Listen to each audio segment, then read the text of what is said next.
16 марта 2012 года в Санкт-Петербурге во Дворце Спорта Ледовый в рамках турнира M1 Challenge 31 состоялся полуфинальный бой гран-при тяжеловесов M1 Selection, в котором встречались Денис Смолдарев и Денис Комкин. Денис Смолдарев тогда еще был совсем молод и относительно недавно пришел в смешанное единоборство. Его огромные габариты, титул вице-чемпиона мира по боевому самбо и сокрушающая ударная техника производили впечатление, и этому бойцу прочили большое будущее. В четвертьфинальном бою он не без труда, но все же сломил сопротивление Ниязы Сафарова из клуба «Горец». А на стороне Дениса Комкина уже был огромный боевой опыт и пушечный удар с правой руки. Его карьера началась в далеком 2003 году еще в среднем весе. На своем пути он бился против таких соперников, как Ансар Чалангов, Штефан Штруве, Мойс Римбон и Тадас Римкявичус. В 2011 году Денис вернулся на ринг после годичного перерыва и в яростном четвертьфинальном бою нокаутировал Руслана Степаняна. Два больших атлета, обладающих нокаутирующим ударом, вышли в ринг, чтобы определить победителя, который должен был пройти в финал гран-при M1 Selection. Вице-чемпион Европы по боевому самбо, бронзовый призер чемпионата мира по боевому самбо, призер чемпионата мира по К1. Денис Смолдарев, боец из Эстонии, представляет клуб Александр Невский, город Санкт-Петербург. Спортсмен в синем углу, 27 лет, вес 112,2 килограмма, рост 174 сантиметра, профессиональный рекорд 14 побед и всего 4 поражения. Его соперник в красном углу ринга, 21 год, вес 114 килограммов ровно, рост 201 сантиметр, профессиональный рекорд. 3 победы и ни одного поражения. Денис Комкин против Дениса Смолдарева. His reach advantage is going to make a big difference in this fight. It's definite advantage. And Marco Bruyson, the referee for this fight, is about to begin. And here we go. Semi-final of M1 selection for 2012. Short block by Coмкин.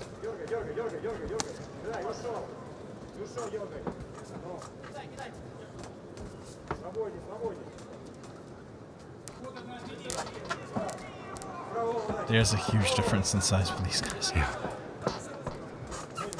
Probably not as much as when Koмкин fought Штефан Штруве, but still quite a big difference. And you hear the ring squeaking.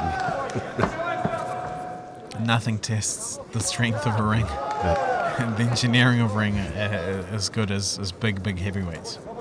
Yeah, but Marco Bruyson always checks the ring before the fight starts. Very important. Very often the ropes has to be tightened a little more. The lowest rope has to be tensed in a way that if the fighters fall down, they can't hurt their necks. If the neck is on the lowest rope, so the lowest rope, if you put your foot on it, you must be able to press it down to the mat. Right. The higher ropes, say the third round from the top. If you sit on it, it have to go that deep down because otherwise the fighters fall out. And there comes right hand now he's escaping. He's escaping out of the ring. Smoldarев is protesting getting hit in the back of the head, but certainly that right hand from Koмкин put him down briefly for a couple of seconds. Definitely. As Koмкин jumped and tried to finish the fight from the top position. And then he crawled out of the ring. Marco chooses not to give a yellow guard to neither of them. He warns Smoldarев not to go out, and he warns Koмкин not to hit the opponent when it's beyond the ropes of the ring. So Koмкин doesn't seem to have problems with the reach. Yeah, and now you see that Smoldarев is angered. He's angry now. He's angry. He's still bleeding. Now he knows that it's serious business meant by Koмкин. Big swinging punches from Smoldarев, nothing lands, and Koмкин just takes a little bit of distance to gather his bearings and comes back in. There's a big welt on the back of Komkin's left leg from a Smoldarев low kick, and Smoldarев manages to almost knock out Koмкин. One of those punches really got through. Komkin's legs gave out, but he came back and is now going for a double. Smoldarев is really bleeding out of the cut in the corner of his eye, and has Koмкин in a reasonably tight guillotine. Koмкin is going red. You see this because he's putting so much tension. You see that the blood is gulping out now. Because he puts so much pressure that the pressure is going up to his head, and then you see it's pouring down. Check. You Pushing see what the I mean? blood out. pushing the blood out with every heartbeat. Michael Brosen momentarily stops the fight because of lack of action and restarts again in the middle of the ring. And it starts to look nasty with all the blood, but no reason to stop the fight because doesn't seem to be wanting to exchange on the feet too much with Smoldarев. He keeps clinching and looking like he's going to work for a takedown, but not necessarily working for the takedown. These guys are big boys, and this fight, head kick attempt, this fight has had a lot of energy put into it. It's been a very fast fight. They fought on the ground, they fought standing up, and I think it's inevitable that these guys are going to get a little bit tired. That's a lot of muscle to move oxygen to.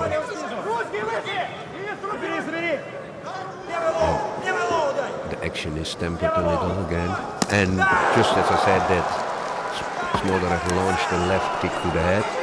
Actually it connected, but he just took it. Koмкин just took it. I think that's what comes of having no neck. Yeah? And Koмкин is saying, come on. Yeah. So in a stand-up fight, what should be Koмкин's tactic for getting close to Smoldarев so that he can actually Only thing that he can do is go down, go deep down and crouch forward, because it's more difficult to punch downward than to punch slightly upward. You also have to try to work with the overhead swing because Smoldarев is so much taller, but on the other hand Smoldarев is keeping him at bay with the low kicks. And check, the left hand from Smoldarев is also doing the damage. So in fact we can give a lot of advice, but it's different if you stand there yourself. The technical advice would be for Koмкин to try to cover the distance by going in. And on the other hand, check. You see what Smoldarев is doing is very smart, and he connects time after time. It's just as you said. It's because Koмкin has no neck that he can take the punches. Yeah. Certainly, Smoldarev's background in kickboxing is very obvious here. He feels comfortable on his feet. First round lands. Oleinik is very decorated also. Looking forward to that one later on tonight. And now we go for round number 2 in the Smoldarев-Koмкин fight.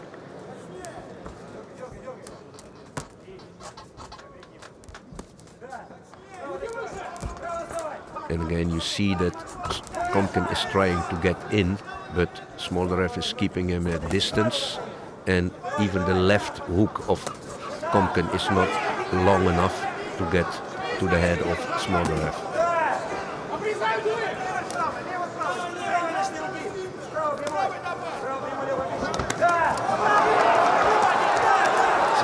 Unbelievable how much can a guy take, because I can't imagine that the left hooks of Smoldarев are weak. Koмкин is certainly showing a lot of heart.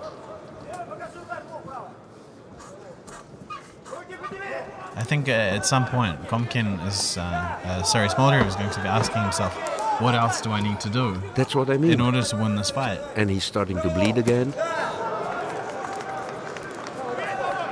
There is a lot of blood for M1, more than we usually see. Normally we don't see this much blood in M1. No. But the doctor can't stop it in this case because the cut is small and it's not on a dangerous spot. Yeah. What is the reason that fights are usually stopped because of cuts? The cut has to be at a place or the spot where the doctor thinks that it can be dangerous. For instance, there is a certain spot on the eyebrow where there is a nerve. And if you hit that spot and it's cut, even if it's a small cut, the doctor can decide to stop it, because if you get a second or a third punch on it, you can get, how they call it, a drooping eye. Your eyelid will go down and it won't be able to come up again. So that's the reason that the doctors sometimes say you have to stop the fight, and the fighter is very disappointed because no, it's only a small cut and it doesn't bleed that much. I wondered why the doctor was stopping it, so I asked the doctor once, why did you do it? He said there is a certain nerve there, and if we don't stop the fight and he gets hit again on that spot, he has the risk to have a lifelong drooping eye. And nobody wants that. Nobody wants that. Nobody wants that. And it's the doctor's responsibility to to intervene at the moment that he thinks it's dangerous. And in the M1 rules, the referees always have to follow the advice of the doctor. Sure. It's a binding advice. Sometimes we don't agree. Even the referees say, hey, why did the doctor stop? And well, it can happen that M1 invites a doctor that has not that much experience in the martial arts, because we're dependent on doctors that are invited if they are available. Sure, yeah? Sure. And nowadays this won't happen because M1 established the real name and they established so many experience, and they have so many connections in the medical world that they invite doctors that they know that have an experience in martial arts or in any fighting arts. Well, so they won't stop the fight that way. It's so important. Because you know it and I know it that in the past we experienced that the doctor stopped the fight for hardly anything. And you can't go against it because he's the doctor, he's responsible. We have to follow him. Yes, certainly that's true. And always, we err on the side of caution because we don't want for things to happen. It is a sport after all, and it is not life and death. They can always come back, their careers always continue. That's it. And so we prefer for them to be safe. And I can imagine that the fighters are very, very disappointed because they experienced other fights where there were more experienced doctors at the ringside. But if a doctor, and in Holland I experienced that female doctors that were there, they thought it so gruesome that just because there was a lot of blood, they stopped the fight. And then when you wipe it off, there was actually nothing. There was actually nothing, or it was a nose that was bleeding. The nose was not even broken. And the doctor said, no, you stop. And then we said, no, just watch it again. The nose is not broken. And then she looked at us and she said, you mean it? We must continue. I asked, is it dangerous? No, but it looks so horrible. I said, no, it's dangerous. She said, no, it's not dangerous. So we could talk to the doctor, but there we had the opportunity to talk to the doctor. You know what I mean? Sometimes, if it's on the other side of the ring, you cannot tell the doctor that she has to watch the danger and not the blood. Sometimes it looks bad, but it isn't dangerous. And that brings us to the end of the second round, which saw the guys standing in the ring. He's quiet and respectful. He's a very nice guy. Someone who obviously likes fighting as a sport, not because he likes hurting people. That's it. And here we go for round 3. Koмкин has a very high guard. Obviously, he doesn't want any of those. And this was interesting. Koмкин trying to go down. Smoldarев did attempt to. And if you try to go down for a double leg takedown with this length difference, you have to bend up real deep. I could imagine that the Koмкин tried to do that. I never expected Smoldarев to go down for a double leg. And this is more what I expect from Smoldarев. Smoldarев is just using the left jab, the left hook. He's keeping Koмкин at bay as much as he can. As soon as Koмкин gets in, he just lets it fly. He tries to grab him in the neck, but because of the fact that there is hardly any neck, Koмкин just have to bend over and he slips out of it. When there is no neck, it's certainly hard. You can see the trapezius there. It's like a turtle almost. And Koмкин looks like he's got a bit of a cut also around his nose. Something that Smoldarев opened up just in this round. But it's small. It's not really bleeding. And these guys for sure look like they're getting a little bit tired. Not exhausted by any means, but a little bit tired. Let's slow down. The pace slows down a bit now. It's the third round. They're big boys. It's a lot of muscle to get oxygen to. But to be honest, I think that the pace for a heavyweight fight is quite intense. It is. Oh, spinning back kick from Koмкин. Very nice. Very nice. With his body shape, it's interesting to see him kick at all. Yeah. It doesn't seem like he should. And I have the impression that Koмкин is a bit more wasted now. More tired? More tired, yes. Yeah. He looks like he's a little bit tired. It's also a little bit of frustration, I think, because whatever he tries, he can't get into Smoldarev's reach. He can't pass the reach. It's certainly difficult. Smoldarев is just firing straight right hands, left jabs, anything to keep Komkin from getting close and also possibly do some damage. Yeah. And he's managing to do some damage because the cut at the nose, it's high on the nose bridge of Komkin. But it's nothing. Oh, that was a spinning back fist. With that another missed. spin. And it's because of the length difference, because it went just over the head of Smoldarев, of Komkin. And Komkin tries his own and gets a nice left hook as an answer from Smoldarев. So these guys are going toe for toe. And what do you think the advantage at this moment is after in round 3 if you compare round 1 and round 2? I think round 1 was for Smoldarев despite the cut. For sure, for sure. And round number 2, I think round number 2 was much closer. Yeah. I think that significant damage wasn't really done by either fighter, but I think Smoldarев was the slightly busier fighter and he managed to keep Komkin off him with quite a lot of jabs and straight right hands.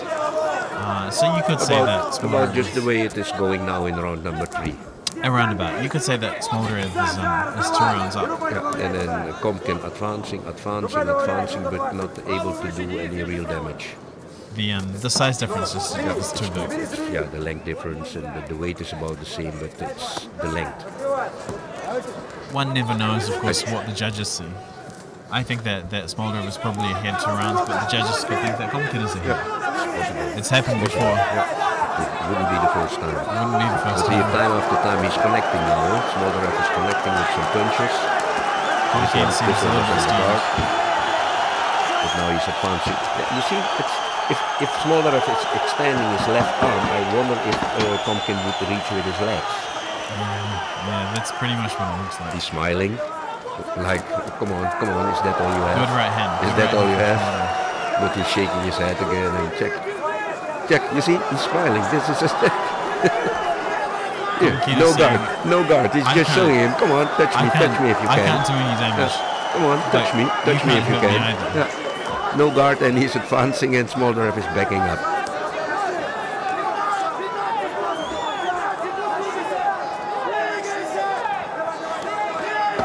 I think Smoldaref knows that he's ahead and that he's trying to watch the time and making. That's it. That's the end of the fight. Both fighters cut.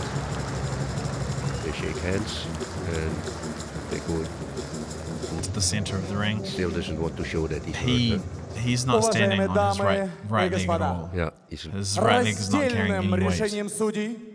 Победу одержал спортсмен из клуба Александр Невский. Okay. Wow, split decision. Dennis Smoldarев takes the win. Yeah, I said the judges are unpredictable. Split decision. Interesting. Wow, Koмкин is hardly able to walk.